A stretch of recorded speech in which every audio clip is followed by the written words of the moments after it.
So, greetings everyone. I am Monal Bhatt, MSc Chemistry second year student, and today I am going to give my presentation for the coursework of CML 729.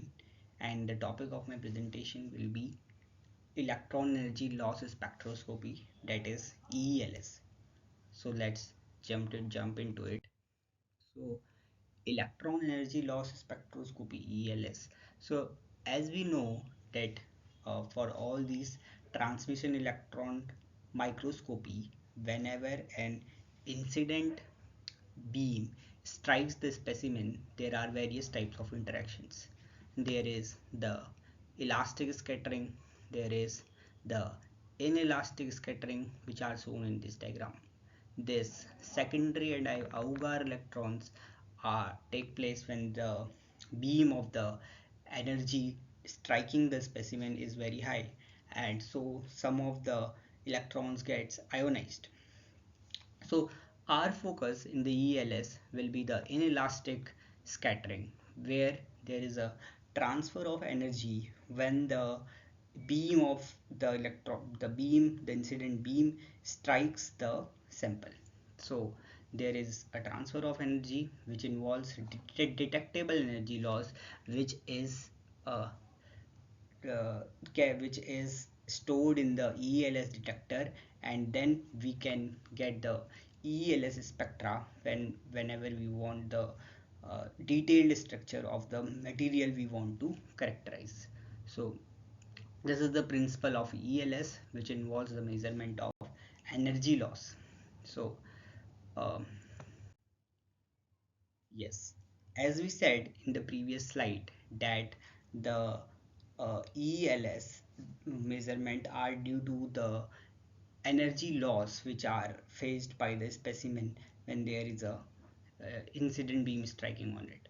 So this here we have shown ELS spectra, and we can clearly see that there are three major regions where the ELS spectra is there. So on the x-axis we have the energy loss, which is in the electron volt units, and on the y-axis we have the intensity or the counts of uh, the number of electrons with these specific energy loss regions.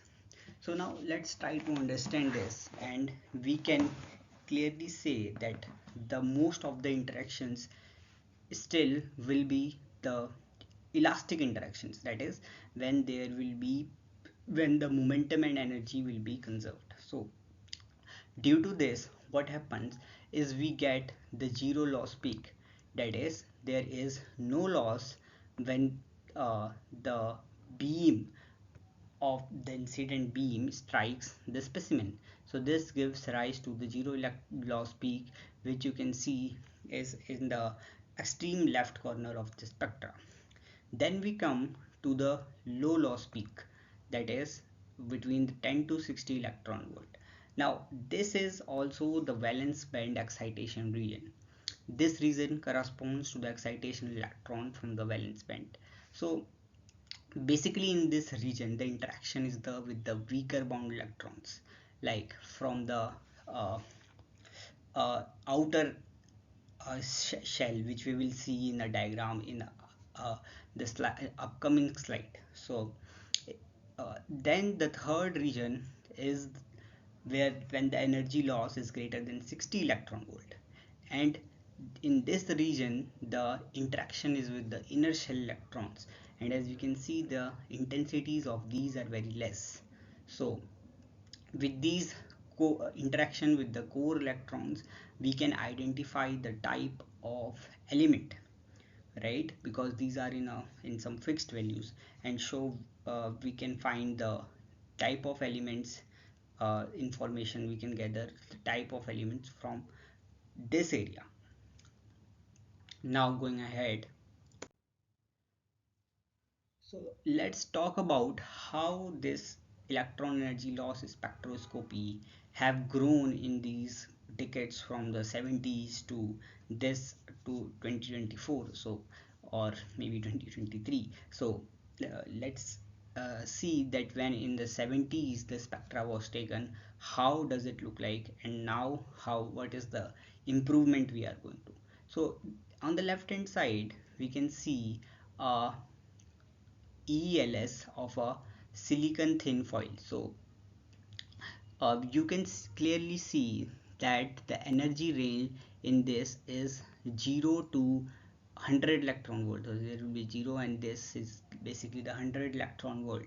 So there are very minimum number of peaks you can see here, which does not give us the information, the detailed information which we want from our spectra. So uh, what we what changes in the EELS now we can see is this is a EELS spectra which is taken within only 1 electron volt, and with this 1 electron volt you can see that there are multiple signals which give us the details about this the elemental properties or whatever. So at the energy range, if you want to uh, see it in the energy range, so here I have inserted the table where this, as we go from left to right, so the energy increases, E basically increases. So this at this region is the IR region where the values are in electron volt, like 0 to 1 electron volt maybe. So and this is the ultraviolet region where the energy goes from electron volt to kilo electron volt. So in the left hand side figure, here if you see in the left hand side figure, we have the 100 electron volt value which corresponds to the ultraviolet region, whereas if we see this spectra, this is from the 0 to 1 electron volt region, so this corresponds to the IR region. So basically in these 40 to 50 years what we have come through is the uh, enhancement of this technology from the far UV region to the IR region. So there is better understanding of the structure, detailed understanding of the structure in the EELS now as compared to maybe let's say 40-50 years back, right? So going ahead,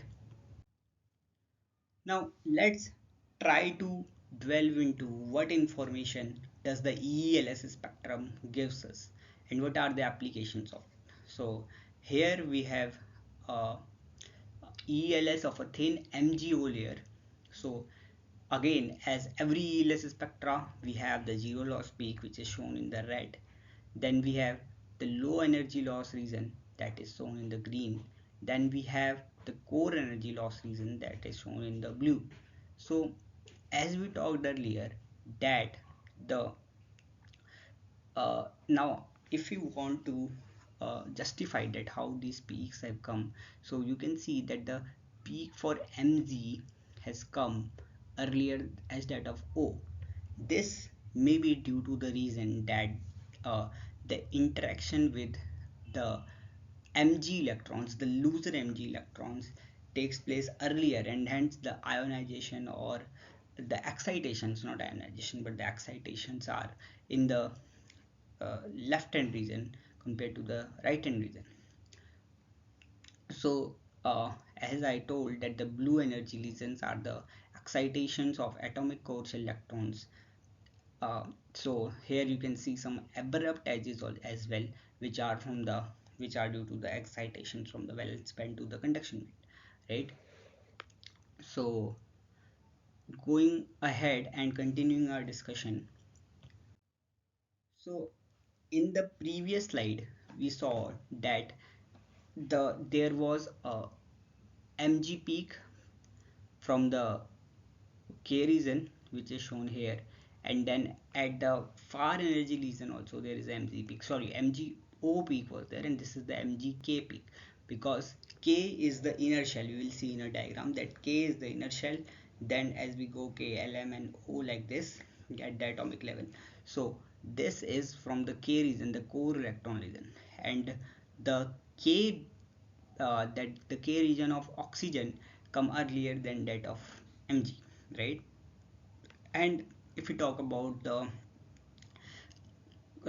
constituent in the conduction band and valence band region that comes from directly from this region, like let's say the low energy loss region which we talked in the second slides. So these are the nature of different excitations included in electron population by the solid MgO. So these are the various regions and we can classify all of them. Here also an interesting thing is that the excitations from Mg1s core states will be very less as compared to these excitations which corresponds to the CBM or the VBM of the layer, right? So moving ahead, and we talked about the an example of EELS in the MgO layer. So how can we extract information about the electronic structure? So whenever we talk about these solids, we have this thing in our mind that how will we calculate the electronic properties? Like in the computational chemistry, we see the density of states or the banded states structure. We need all these information. So these comes under the electronic structure properties, and EELS can also extract these information. So let's look into it. We know this is the zero loss peak. So after that, this is the VEELS, like the valence electron excitation regime. So in this region, basically the valence band excitation take place. So this region corresponds to the excitation of electrons from valence band to higher energy levels. So in EELS, this typically involves plasmons and interaction bands with excitation energies usually below 30 electron volt, right?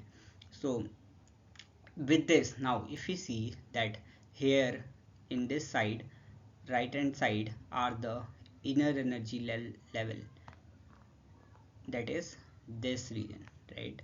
So that is this region. So this region is very lower line, right? Whereas the excitations from the uh, this region is very evident. So this region of inner shell gives us the information about the elemental type, and the excitation of valence band here at this region gives us the idea of the electronic properties, right? So yes, so firstly we will have a look at this region which I was talking about. So you can see that the K cell corresponds to the core of any atom, right? And the O shell, like this energy region goes as such: K, L, M, and O. So K electrons, the in the MgO example, the K electrons are in this region, right? Yes. So if you want to talk here about how uh, the yes, so if it want to talk about like the where the valence electrons, the valence bands here starts at the 60 electron volt region, and we can see for both different region we will have inner shell loss from one atom, let's say Mg, then with the O, right? So moving ahead, so coming to the application part of the EELS, the observation of the zero loss peak, the ZLP, is used mainly to examine the energy resolution and stability of the specimen. So if the ZLP is finishes very soon, that means the specimen is not that is uh, stable, right? The ionization energy is a unique property of an element, and it is shown by the core electrons which we are talking about. So in this example we can see that the ionization energy occurs at specific edges, and we have the fixed value for these. And if we get the ELS spectra, so we can say that this corresponds to that element as shown here. Like for the titanium we will have a different uh, ionization energy for O, for N. So we can get all these informations from the EELS directly, right? So going ahead, here, yes, so here I wanted to discuss, I found this in a nice paper this batch is published in Nature publication. So the effect of monochromator on the and resolution, like if we use a monochromator. So firstly, let's look what are the components in a EELS spectra. So firstly, there is this electron gun which emits the electron beam. Then there is our lenses and aberration corrector, which we know are in the part of electron microscopy. We have these types of mirrors which uh, uh, give us which like manipulate the electron beam but do not affect its energy. So then we have our sample, then we have a magnetic prism which disperses the transmitted electron beam to create a spectra, and finally we have the ELS detector which detects the energy loss and gives us finally a spectra.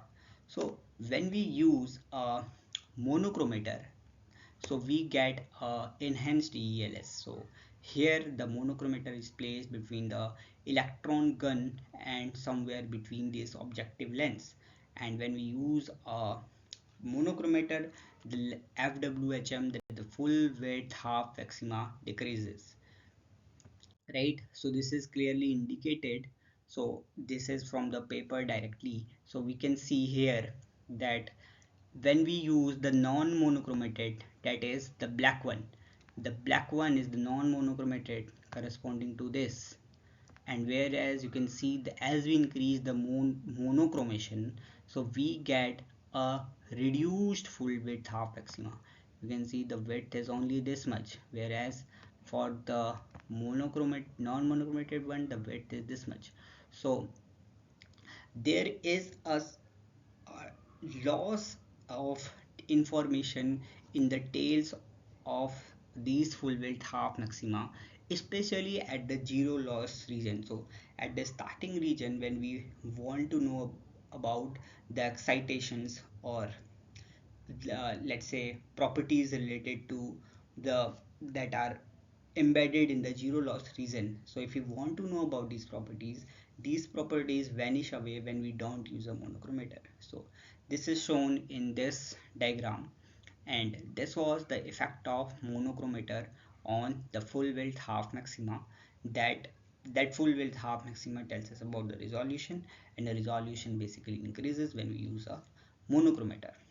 So these are the references I used in for making this slide, and thank you thank you for your time.